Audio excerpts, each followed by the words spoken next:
اعتکاف کا مسئلہ تو ابھی آگے چل کر اس کے مسائل آئیں گے، لیکن اعتکاف میں باقاعدہ قرآن کی بہت سی ساری آیات ہیں جن سے اعتکاف کا مسئلہ جو ہے وہ پتہ چلتا ہے کہ حضرت ابراہیم و اسماعیل کو جو حکم دیا گیا تھا کہ میرے گھر کو پاک کرو، ان طہر بیتی للطائفین والعاکفین والرکع السجود، کہ ابراہیم و اسماعیل میرے گھر کو طواف کرنے والوں کے لیے، والعاکفین اور اعتکاف کرنے والوں کے لیے، اور رکوع اور سجدہ کرنے والوں کے لیے پاک کرو۔ تو یہاں پر جبھی علماء نے اس آیت سے استنباط کرتے ایک مسئلہ بھی نکالا ہے، اور دلائل بھی ہیں خیر اس کے، کہ مکے میں سب سے زیادہ ثواب طواف کا ہے، جو قرآن میں پروردگار نے طواف کرنے والوں کو مقدم کیا۔ والعاکفین نمبر 2 جو ثواب ہے مکے میں وہ اعتکاف کرنے والوں کے لیے، اور اس کے بعد پھر نمازوں کا ثواب۔ جب بھی کہا جاتا ہے کہ مسجد نبوی میں نمازوں کا ثواب زیادہ ہے، اور خانہ کعبہ اور مکے میں جو ہے وہ تمام عبادتوں سے زیادہ طواف کرنے کا ثواب ہے۔ تو بہرحال مکے میں اعتکاف کا ثواب بہت زیادہ ہے۔ ہمارے برادران اہل سنت تو کہ اکثر علماء تو اس کو واجب سمجھتے ہیں اور فرماتے ہیں کہ ہر محلے کی کوئی مسجد ایسی نہیں ہونی چاہیے، ہر محلے کی ذمہ داری ہے کوئی مسجد ایسی نہیں ہونی چاہیے جو اعتکاف سے خالی ہو، ورنہ پورا محلہ گناہگار ہو جائے گا ان کے نزدیک۔ اور زاد المعاد میں علامہ مجلسی نے جو ہمارے ہاں سند معتبر کے ساتھ جو روایت ثابت کہ پیغمبر اسلام رمضان کے آخری 10 دن، درود بھیجیے محمد علیہ وسلم،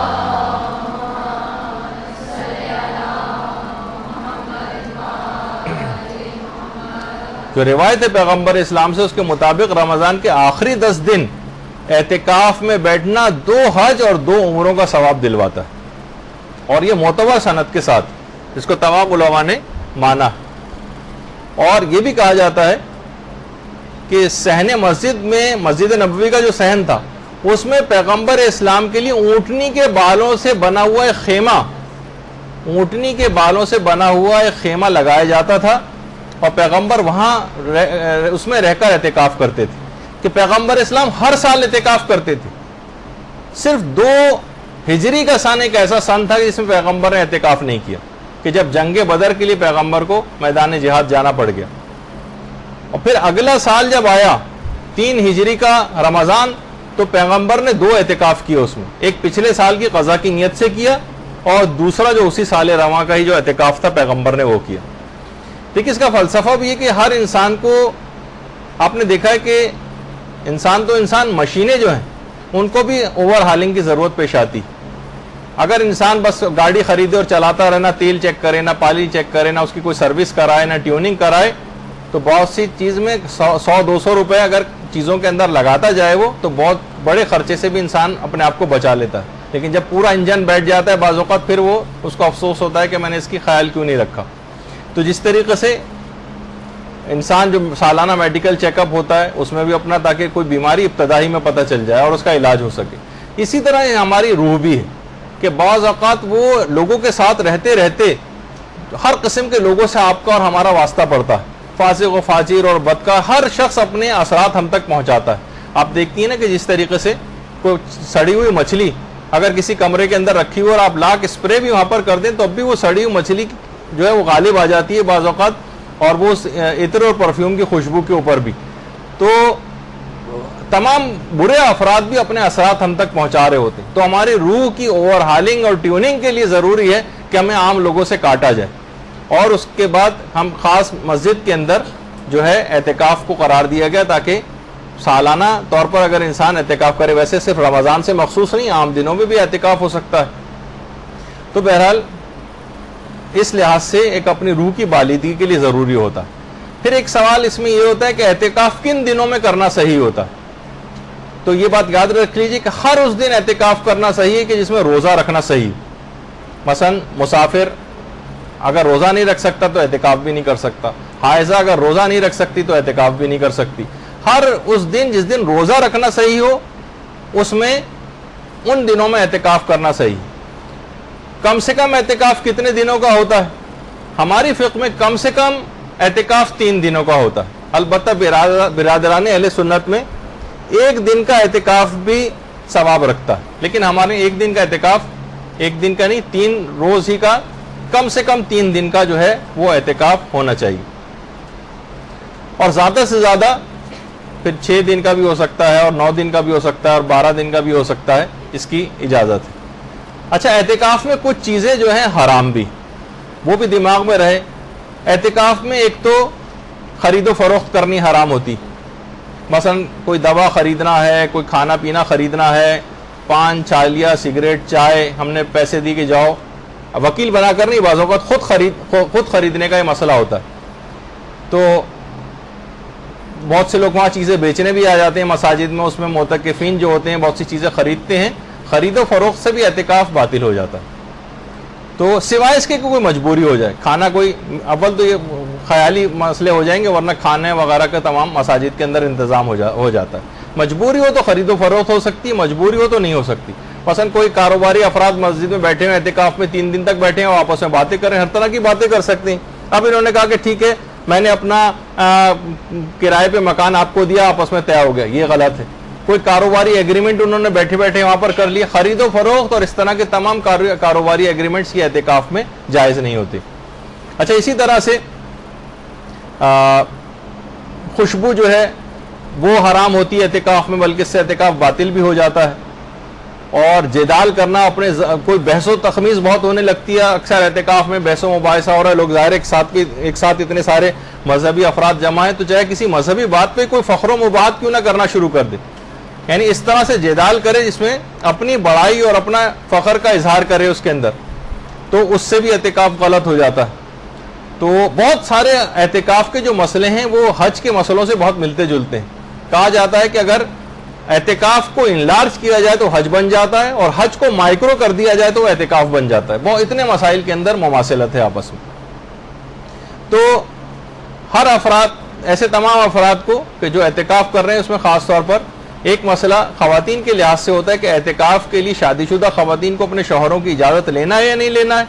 تو امام خمینی اور آقا سیستانی کے فتوے میں اگر شوہر کا کوئی حق ضائع نہیں ہو رہا ہے، مثلا شوہر ملک سے باہر گیا ہوا ہے، شوہر مثلا جیل میں ہے، شوہر کوئی اور ایسی پریشانی ہے کہ جس سے شوہر کا کوئی حق ضائع نہیں ہوتا ہے، تو پھر اس کو اجازت لینے کی ضرورت نہیں. البتہ صرف آقا خود یہ فرماتے تھے کہ احتیاط واجب ہے کہ بیویاں اعتکاف کے لیے اپنے شوہروں سے اجازت لیں. یہ ایک اپنی جگہ پر ایک مسئلہ آتا ہے. پھر ابھی آپ نے سنا کہ اعتکاف کم سے کم 3 دن کا ہونا چاہیے. تو یہاں دن سے کیا مراد؟ دیکھیں، دن ہمارے یہاں دن جو کہا جاتا ہے تو 72 گھنٹے کا، 24 گھنٹے کا ایک دن ہوتا ہے، اس کا مطلب ہے کہ 72 گھنٹے. تو ہمارے یہاں کیونکہ دن اردو میں صرف دن ہی کہا جاتا ہے، لیکن عربی میں 2 الگ الفاظ ہیں. ایک تو ہے یوم، اس کو تو 24 گھنٹے کا دن جو کہا جاتا ہے یہ یوم ہوتا ہے، اور ایک ہوتا ہے نہار. یہ جو ڈے لائٹ والا جس میں سورج نکلا ہوتا ہے اس کو کہتے ہیں نہار. تو اعتکاف جو ہے وہ 3 نہاروں کا نام ہے.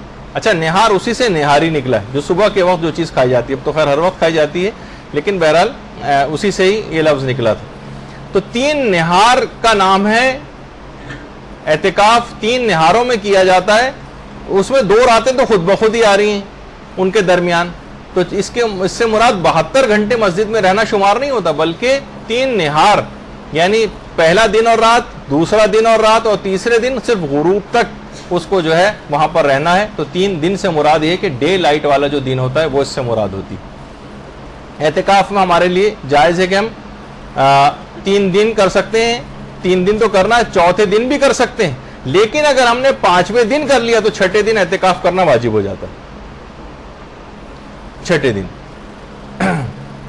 تو بہرحال یہ ایک دماغ میں رہے. اس کے کچھ اور مسئلے بھی ہیں لیکن آج اتنا وقت کیونکہ نہیں. اچھا، اعتکاف جیسے میں نے کہا کہ 5 روز اگر آپ نے کر لیا تو 6ٹھے دن واجب ہو جائے گا، لیکن اعتکاف 3 دن کے بعد چوتھے دن کیا تو ہم اعتکاف توڑ کے گھر آ سکتے ہیں. لیکن اگر 5واں دن ہم نے مکمل کر لیا تو اب 6ٹھے دن واجب ہو جائے گا کہ لازمی اعتکاف میں بیٹھے، واجب ہو جائے گا. اچھا، اعتکاف کہاں کہاں پر صحیح؟ تو یہ بات یاد رکھ لیجئے کہ زیادہ تر علماء کا نظریہ یہ ہے کہ اعتکاف ان 4 مساجد ہی میں صحیح ہے کہ جہاں پر پیغمبر اسلام یا امام کے ہاتھ میں جب ظاہری حکومت آئی تھی تو جہاں پر انہوں نے نماز جماعت قائم کی تھی وہیں پر اعتکاف صحیح. اور وہ 4 ایسی جگہیں، 4 ایسی مسجدیں ہیں کہ جہاں پر پیغمبر اور امام کے ہاتھ میں حکومت آئی اور انہوں نے نماز جماعت قائم کروائی، انہی جگہوں پہ اعتکاف صحیح۔ ان میں ایک تو مسجد الحرام ہے، مسجد الحرام یہاں پر اعتکاف صحیح ہے۔ دوسری ہے مسجد نبوی، یہاں پر اعتکاف صحیح ہے۔ تیسری مسجد کوفہ، یہاں اعتکاف صحیح ہے۔ اور چوتھی ہے مسجد بصرہ، یہاں پر بھی اعتکاف صحیح۔ امام خمینی فرماتے تھے احتیاط واجب ہے کہ ان 4 مساجد کے علاوہ کسی اور مسجد میں اعتکاف صحیح نہیں، چاہے وہ جامع مسجد ہی کیوں نہ ہو۔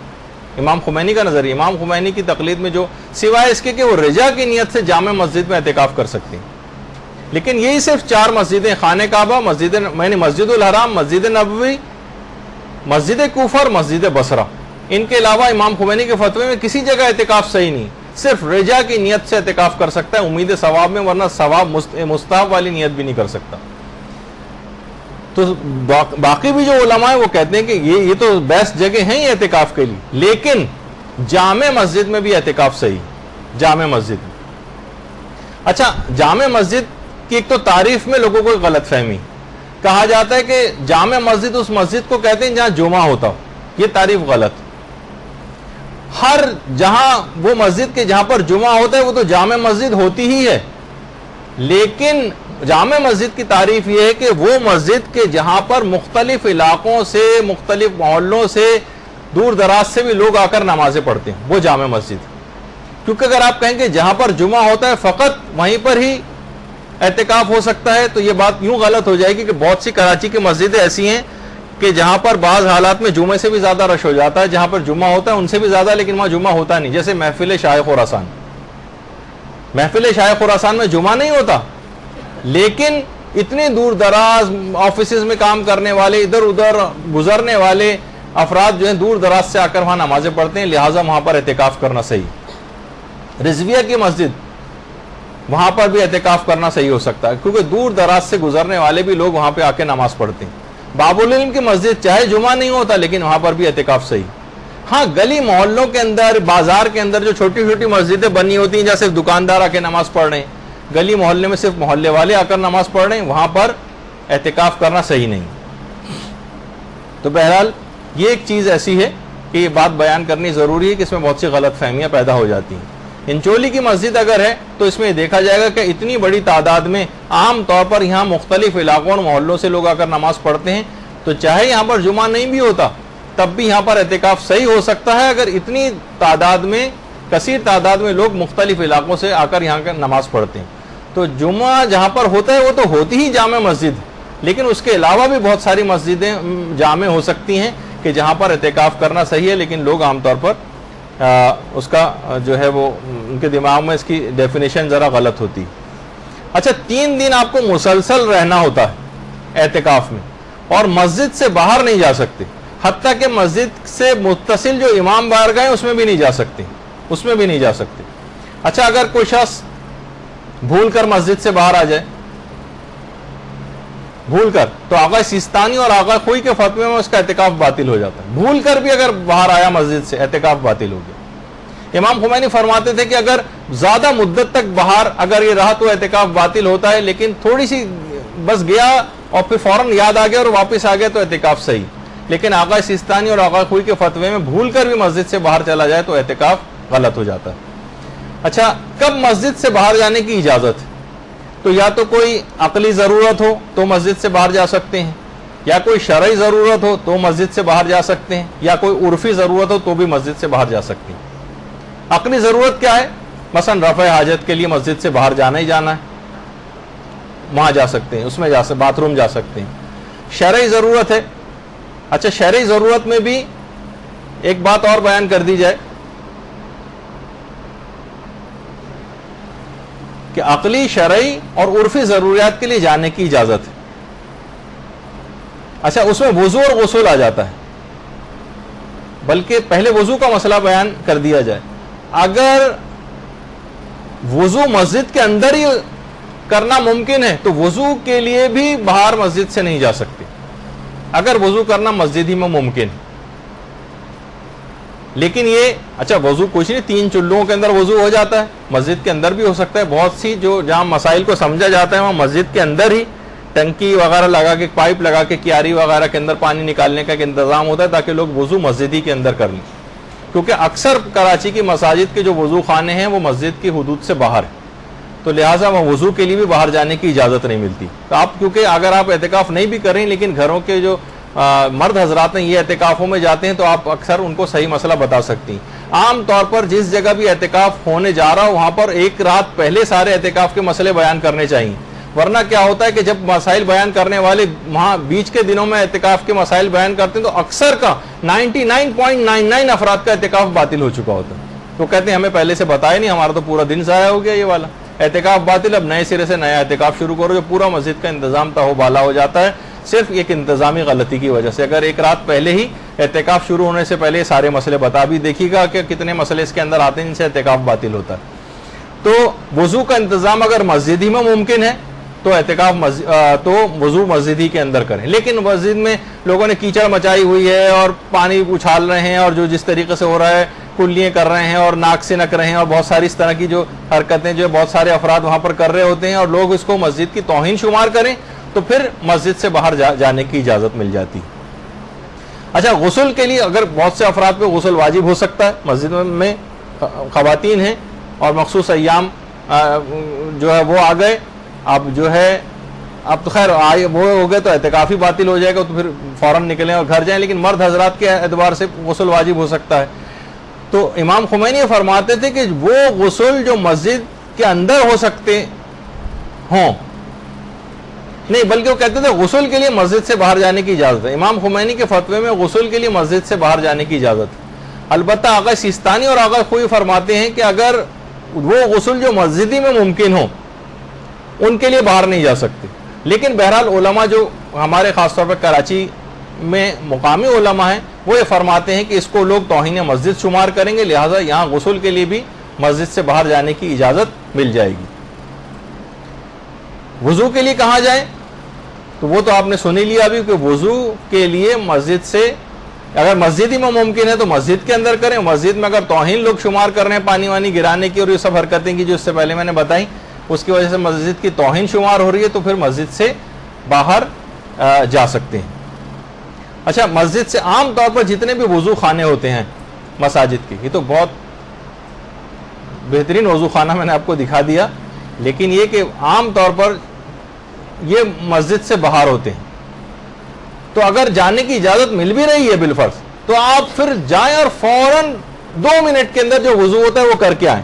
اگر ہم وہاں گئے, وہاں کوئی گروپ ڈسکشن چل رہا تھا وضو کرنے کے دوران جو اکثر وضو خانوں میں ہو رہا ہوتا ہے, ہم نے بھی اپنی رائے دینا شروع کر دی لوگوں سے اور احوال پوچھنے لگے اور سنائیے خیریت سے کیا ہیں, جاننے والے مل گئے, آپ کا اعتکاف باطل ہو جائے گا. صرف قدر ضرورت کے تحت جائیے اور 2 منٹ میں کرتے ہوئے بھاگتے ہوئے دوبارہ مسجد کے اندر آ جائیں. ایک تو یہ. اچھا, ان ضروریات کے لیے کتنی دیر جو ہے وہ مسجد سے باہر رہ سکتے ہیں؟ دیکھیے, آتے جاتے جو لوگ ہیں مثلا باتھ روم جا رہے ہیں, جیسے رفع حاجت کے لیے جا رہے ہیں, تو رستے میں کھڑے ہو کر کسی سے بات چیت نہیں کر سکتے, ٹائم ضائع نہیں کر سکتے اس طرح سے. اور اگر غسل بھی کرنا ہے تو فقط 2 منٹ والا غسل کر کے آئیں. یہ نہیں کہ وہاں صابن لگا رہے ہیں اور شیمپو لگا رہے ہیں اور خوشبو لگا رہے ہیں اور ڈیوڈرنٹ وغیرہ استعمال کر رہے ہیں, اس میں ٹائم اول تو اس سے تو خوشبو سے اور ہو جائے گا. لیکن اس طرح کی کوئی بھی خوشبودار چیز کا استعمال, اس سے بھی اعتکاف باطل ہو جاتا ہے. لیکن اب بالفرض ہم ایسا انتظام کر کے لے گئے جس میں کوئی خوشبو نہیں بھی تھی, تب بھی صابن وغیرہ لگانا, اس میں ٹائم لگانا, یہ بھی آپ کے اعتکاف کو غلط کر سکتا ہے. تو عام طور پر مساجد کے باتھ روم اس طرح کے تو ہوتے نہیں. ہمارے ہاں جو مساجد کے باتھ روم ہوتے ہیں اس کے اندر تو زیادہ دیر ٹھہرنا ممکن بھی نہیں ہوتا, اور بہت سے تو اگر میں دکھاؤں آپ کو تو آپ حیران و پریشان رہ جائیں, اس طرح کے باتھ رومس وغیرہ بھی ہوتے ہیں. تو وہاں تو یہ عام طور پر یہ لوگ یہ سمجھتے ہیں کہ یہ جو اس طرح کے مقامات ہوتے ہیں بیت الخلاء, جتنا بھی گندا کیا جائے, کیونکہ گندگی کرنے کی جگہ ہوتی ہے تو گندا ہی رکھا جائے, گھر کا یا مساجد کا پارٹ وہ سمجھا ہی نہیں جاتا. تو بہرحال یہ تمام ایسی چیزیں ہیں کہ جو قابل توجہ ہیں, اس پہ بھی توجہ رکھنی چاہیے کہ مسجد رفع حاجت کی جو جگہ ہے اس کو بھی جو صفائی ستھرائی کا خیال ہونا چاہیے. خیر, تو ابھی آپ نے سنا تھا کہ شرعی ضرورت کے تحت مسجد, شرعی ضرورت میں وضو غسل آ جاتا ہے, عرفی ضرورت میں پیشاب و پخانہ وغیرہ رفع حاجت آ جاتی ہے. عرفی ضرورت کے تحت بھی جا سکتے ہیں. مثلا مسجد میں مسجد سے باہر جا رہے ہیں کوئی گواہی دینے کے لیے, اب کوئی شخص پھنسا ہوا ہے, ہمیں کورٹ جانا ہے, گواہی دینی ہے اس کی, یا مثلا تشییع جنازہ ہے اس میں بھی اکثر علماء نے اس کو عرفی ضرورت قرار دیا ہے. یا کسی شخص کا باپ بالکل مرنے والا ہے, اس کی عیادت کے لیے مثلا جانا ہے, کوئی ایسا قریبی رشتہ دار, تو اس کی عیادت کے لیے جا سکتے ہیں. تو بہرحال مریض کی عیادت کے لیے جانے کی بھی بہت سے علماء اجازت دے دیتے ہیں. تو کسی نہ کسی, اگر آپ ضرورت سے جا رہی ہیں, کوئی شخص کسی ضرورت سے نکل بھی رہا ہے مسجد سے باہر, تو اس کو اس بات کی رعایت کرنی چاہیے کہ مقدار ضرورت سے زیادہ ٹائم ویسٹ نہ کرے, جائے اور فوراً بھاگتا ہوا قریب ترین راہ کا انتخاب کرے, کوئی بڑے روٹ سے نہ جائے. بہت سے علماء کہتے ہیں اگر ممکن ہو تو زیر سایہ بھی نہ, مثلا درختوں کے سائے میں کنارے کنارے چلتا ہوا نہیں, دھوپ میں کنارے سائے سے ہٹ کر جائے. جیسے میں نے کہا نا کہ حج کے مسئلوں سے بہت زیادہ احرام کے مسئلوں سے ملتے جلتے مسئلے ہیں اس کے. اچھا, اور آقا خود یہ فرماتے تھے کہ نماز جماعت کے لیے بھی بہرحال مسجد سے باہر جانے کی اجازت ہے. کسی اور جگہ نہ, جیسے نماز جماعت بہت زیادہ رش ہو گیا ہے, مسجد سے باہر صفوں میں جگہ مل رہی, تو وہاں بھی نماز جماعت کے لیے جا سکتا ہے. ہاں البتہ بہت سارے افراد کے لیے وہ مسئلہ ہوتا ہے جس کو دماغ میں رکھنا چاہیے, سوائے آیت اللہ خامنئی کے جو اس کی اجازت دیتے ہیں. مثلا ہم اٹھے صبح کو, ہمیں ٹوتھ برش کرنے کی عادت ہے اور اچھی عادت ہے, تو کیا ہم ٹوتھ برش کرنے کے لیے جو ہے اور منہ ہاتھ دھونے کے لیے کیا باتھ روم جا سکتے ہیں؟ تو آقا خامنئی تو فرماتے ہیں جا سکتے ہیں, لیکن آقا خوئی, آقا سیستانی وغیرہ کے نزدیک ان کے ہاں اس بات کی اجازت نہیں ہے کہ آپ ٹوتھ پیسٹ وغیرہ کرنے کے لیے جو ہے وہ وہاں اس کے لیے باتھ روم جائیں. ٹھیک ہے, ویسی کلی وغیرہ آپ کر لیں, کسی برتن میں کر لیں, پھر اس کو پھینکوا دیں پانی کو, لیکن اس کے لیے ٹوتھ پیسٹ وغیرہ کرنے کے لیے مسجد سے باہر جانے کی اجازت نہیں ملتی. عرفی لحاظ سے بہت سی چیزوں کی جیسے اجازت ہوتی ہے, جیسے باپ انتقال ہونے والا ہے, وہ وصیت کرنا چاہتا ہے, تو بیٹا اعتکاف چھوڑ کے باپ کی وصیت سننے کے لیے جا سکتا ہے. اچھا, آپ ایک بس جلدی مسئلوں کو بیان کریں, وہ بہت کم ٹائم رہ گیا ہے. مسجد سے باہر نکلنے کا تو مسئلہ بھی آپ نے سن لیا. مسجد کی حدود کیا ہوتی ہیں, تو یہ بات دماغ میں رہے کہ مسجد کا جو ہال ہے, مسجد کی جو چھت ہے, اور مسجد کا جو تہخانہ ہے, یہ مسجد کے حکم میں ہوتا ہے. یعنی مسجد کے ہال میں بھی جا سکتے ہیں, مسجد کی چھت پہ بھی جا سکتے ہیں, مسجد کے تہخانے میں بھی جا سکتے ہیں. مسجد اور خواتین بھی اعتکاف کرتی ہیں, مسجد کے ہال میں جانے کی اجازت ہے. اچھا, مسجد کی چھت پہ جانے کی اجازت ہے. اچھا, اسی طریقے سے جو تہخانے بعض مساجد کے ہوتے ہیں اس میں بھی جانے کی اجازت ہے, ان کو تو مسجد ہی سمجھا جاتا ہے. لیکن جو کیا مسجد کی محراب مسجد کے حکم میں ہوتی ہے یا نہیں؟ بہت سے علماء کہتے ہیں کہ مسجد کی جو محرابیں, مسجد کی محراب یہ اسلامی آرکیٹیکچر کا ویسے حصہ نہیں تھی, بعد میں شامل ہو گئیں. جو اس زمانے میں ظالم بادشاہ ہوتے تھے, انہوں نے مسجد میں ایک دروازہ بنایا ہوتا تھا جن کو اپنے اوپر حملوں کا خوف ہوتا تھا, مجھ پر حملہ ہو تو میں یہاں سے نکل کے بھاگ جاؤں. لیکن بہرحال بعد میں پھر آہستہ آہستہ یہ اسلامی آرکیٹیکچر کا حصہ ہی بن گیا. تو بہرحال مسجد کی محراب بھی اب مسجد کے ہی حکم میں ہے اور اس میں کوئی مسئلہ نہیں. اچھا, تو ابھی آپ نے سنا کہ مسجد کی ہال, مسجد کا چھت, مسجد کا تہخانہ, وہ تو مسجد کے حکم میں. لیکن مسجد کا صحن, مسجد کا مینار یا مسجد کا وضو خانہ, کیا یہ مسجد کے حکم میں ہے یا نہیں؟ یہ آپ کو جنہوں نے مسجد کو وقف کیا ہے مسجد بنانے کے لیے, ان سے پوچھنا پڑے گا. حالت شک میں مسجد کے صحن میں نہیں جا سکتے, لیکن عام طور پر صحن کے متعلق مسجد کے ساتھ ہی جو ایک جہاں ہوتی ہے اس کے ساتھ ہی ایک صحن سا بنا دیا جاتا ہے. زیادہ تر علماء کہتے ہیں اس میں اطمینان ہوتا ہے کہ مسجد کے حکم میں. لیکن مسجد کا مینار ہے, مسجد کا وضو خانہ, جب تک شک ہو کہ یہ مسجد کے اندر شامل ہے یا نہیں, تب تک وہاں پر جانے کی اجازت نہیں. اور شک کی حالت میں کسی بھی مشکوک جگہ پر جانے کی آپ کو اجازت نہیں ہوتی مسجد سے باہر نکلنے کی. شک ہو کہ پتہ نہیں جگہ مسجد کے حکم میں ہے یا نہیں, آپ وہاں چلے گئے نہیں, اس سے اعتکاف پہ فرق پڑ جائے گا. اچھا, اسی طریقے سے مسجد کے سامنے کا ایک میدان ہوتا ہے. جیسے آپ انچولی کی مسجد میں جائیں, سامنے ایک پارک بنا ہوا ہے, میدان بنا ہوا ہے, راہداری بنی, اس میں لوگ چلتے ہوئے جا رہے ہوتے ہیں ایک دروازے سے دوسرے دروازے. وہ جگہ مسجد کے حکم, مسجد کی باؤنڈری وال کے اندر تو شامل ہے وہ, لیکن مسجد کے حکم میں نہیں ہوتی. مسجد اسے کہتے ہیں جسے واقف نے, وقف کرنے والے نے مسجد کی نیت سے وقف کیا ہو. اور وہ تو جس جگہ پہ لوگ چپلیں وغیرہ اتارتے ہیں پھر عام طور پر اندر جاتے ہیں, وہ جگہ مسجد کہلاتی. لیکن لوگ جہاں پر چپلوں سمیت چل پھر رہے ہیں, اس کے معنی یہی ہوتے ہیں کہ اس جگہ کو یہ مسجد کے حکم میں نہیں, اور وہاں جانے کی پھر کسی کو اجازت نہیں ملتی. پھر ایک سوال یہ ہے کہ کیا عورتیں گھر میں اعتکاف کر سکتی ہیں؟ بہت سی خواتین کہتی ہیں بھائی اعتکاف کا ہم اتنا زیادہ ثواب سنتے ہیں, تو کیا ہمیں اس بات کی اجازت ہے کہ ہم گھر میں بیٹھتے ہوئے اعتکاف کر لیں؟ تو سارے مجتہدین کہتے ہیں کہ نہیں, اعتکاف گھر میں نہیں ہو سکتا عورتوں کا, مسجد ہی میں ہوگا. سوائے آیت اللہ خامنئی کے۔ وہ یہ فرماتے ہیں کہ رجا کی نیت سے عورتیں اپنے گھر میں بھی اعتکاف کر سکتی ہیں، لیکن بقصد رجا، ثواب مستحب بھی نہیں کہتے، وہ کہتے ہیں امید ثواب میں چلیں، کچھ نہ کچھ ثواب آپ کو مل سکتا ہے، امید ثواب میں گھر میں بھی اعتکاف کیا جا سکتا ہے۔ لیکن باقی سارے علماء کہتے ہیں کہ فقط جامع مسجد میں اعتکاف صحیح ہے، اور ان 4 مساجد میں جس سے پہلے آپ نے سنا۔ اور کچھ علماء اس کے بھی قائل ہیں کہ جس طریقے سے آپ نے روزے میں سنا تھا، جیسے یہ میں فقط آیت اللہ خوئی کا مسئلہ بیان کر رہا ہوں، باقی کا میں اس کو دیکھ نہیں سکا، کہ اعتکاف میں نیت کے خلل سے بھی اعتکاف باطل ہو جاتا ہے۔ جیسے آپ نے روزے میں سنا تھا کہ اعتکاف کہ روزے میں اگر کوئی نیت کسی کی خراب ہو جائے کہ میں روزے کو باقی رکھوں یا نہیں رکھوں، توڑوں یا نہ توڑوں، تو اس سے بھی روزہ باطل ہو جاتا ہے۔ وہ کہتے ہیں اعتکاف میں نیت کے خلل سے بھی اعتکاف باطل ہو جاتا ہے۔ آیت اللہ خوئی کا مسئلہ تھا، باقی علماء کے میں فتاوی سلسلے میں دیکھ نہیں سکا۔ اب آپ بہرحال اگر اس لحاظ سے دیکھیں تو اعتکاف کے متعلق کہا جاتا ہے کہ یہ ایک ایسی راہ آسمانی ہے جس سے انسان بلند بلند مقامات کو جو ہے وہ طے کر سکتا ہے۔ اعتکاف کی بڑی اہمیت مختلف ایران وغیرہ کے اندر اور ہمارے ہاں بھی اب کافی ہونے لگی ہے انقلاب کے بعد، ورنہ یہاں پر مساجد میں اعتکاف ہوتا بھی نہیں تھا۔ اعتکاف میں کتنی انسان عبادتیں انجام دیتا ہے، کتنی دعائیں جو ہے وہ کر رہا ہوتا ہے۔ بہترین عبادت ہے اعتکاف، مساجد کے اندر اس کی رعایت کرتے ہوئے، احترام کی مساجد کے اندر اس میں علم حاصل کیا جاتا ہے، علماء آ کر درس وغیرہ دیتے ہیں، خواتین تک کے بہت بڑی تعداد میں اعتکاف ہوتے ہیں۔ یہاں پر ہمارے برادران اہل سنت میں ہمارے ہاں خواتین اتنی زیادہ ان کے لیے سہولیات نہیں ہیں، لیکن ایران میں خواتین الگ سے بھی باقاعدہ جو ہے وہ اعتکاف کرتی ہیں، اس کے اندر اپنی روحانیت کو بلند کرتی ہیں تسبیحات و اذکار اور دعاؤں کے ذریعے۔ تو بہرحال یہ تمام چیزیں ایسی ہیں کہ اگر کبھی موقع ملے تو اس نعمت کو بھی حاصل کرنے کی کوشش کریں۔ تو بہت ساری باتیں اور سوالات بھی آپ لوگوں کے آگے کا آج گفتگو یہاں پر ہم روک رہے ہیں۔ انشاءاللہ اب چوتھی نشست جو اس کے بعد ہوگی شب قدر کی گفتگو کے بعد، اس میں ہم باقی ماندہ رمضان کے احکام اور بیان کریں گے۔ وصلی اللہ علی محمد وآلہ الطیبین الطاہرین برحمتک یا ارحم الراحمین وصلی اللہ علی محمد وآلہ الطاہرین۔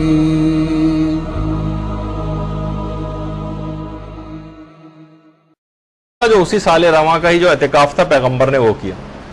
دیکھیں اس کا فلسفہ بھی ہے کہ ہر انسان کو، آپ نے دیکھا ہے کہ انسان تو انسان، مشینیں جو ہیں ان کو بھی اوور ہالنگ کی ضرورت پیش آتی۔ اگر انسان بس گاڑی خریدے اور چلاتا رہے، نہ تیل چیک کرے، نہ پانی چیک کرے، نہ اس کی کوئی سروس کرائے، نہ ٹیوننگ کرائے، تو بہت سی چیز میں 100-200 روپے اگر چیزوں کے اندر لگاتا جائے وہ، تو بہت بڑے خرچے سے بھی انسان اپنے آپ کو بچا لیتا ہے۔ لیکن جب پورا انجن بیٹھ جاتا ہے بعض اوقات پھر وہ اس کو افسوس ہوتا ہے کہ میں نے اس کی خیال کیوں نہیں رکھا۔ تو جس طریقے سے انسان جو سالانہ میڈیکل چیک اپ ہوتا ہے اس میں بھی اپنا، تاکہ کوئی بیماری ابتدائی میں پتہ چل جائے اور اس کا علاج ہو سکے، اسی طرح ہماری روح بھی ہے کہ بعض اوقات وہ لوگوں کے ساتھ رہتے رہتے ہر قسم کے لوگوں سے آپ کا اور ہمارا واسطہ پڑتا ہے، فاسق و فاجر اور بد کا ہر شخص اپنے اثرات ہم تک پہنچاتا ہے۔ آپ دیکھتی ہیں نا کہ جس طریقے سے کوئی اعتکاف کا مسئلہ، تو ابھی آگے چل کر اس کے مسائل آئیں گے، لیکن اعتکاف میں باقاعدہ قرآن کی بہت سی ساری آیات ہیں جن سے اعتکاف کا مسئلہ جو ہے وہ پتہ چلتا ہے کہ حضرت ابراہیم و اسماعیل کو جو حکم دیا گیا تھا کہ میرے گھر کو پاک کرو، ان طہر بیتی للطائفین والعاکفین والرکع السجود، کہ ابراہیم و اسماعیل میرے گھر کو طواف کرنے والوں کے لیے، والعاکفین اور اعتکاف کرنے والوں کے لیے، اور رکوع اور سجدہ کرنے والوں کے لیے پاک کرو۔ تو یہاں پر جب ہی علماء نے اس آیت سے استنباط کرتے ایک مسئلہ بھی نکالا ہے، اور دلائل بھی ہیں خیر اس کے، کہ مکے میں سب سے زیادہ ثواب طواف کا ہے، جو قرآن میں پروردگار نے طواف کرنے والوں کو مقدم کیا۔ والعاکفین نمبر 2 جو ثواب ہے مکے میں وہ اعتکاف کرنے والوں کی۔ سڑی ہوئی مچھلی اگر کسی کمرے کے اندر رکھی ہو اور آپ لاک اسپرے بھی وہاں پر کر دیں تو اب بھی وہ سڑی ہوئی مچھلی جو ہے وہ غالب آ جاتی ہے بعض اوقات، اور وہ عطر اور پرفیوم کی خوشبو کے اوپر بھی۔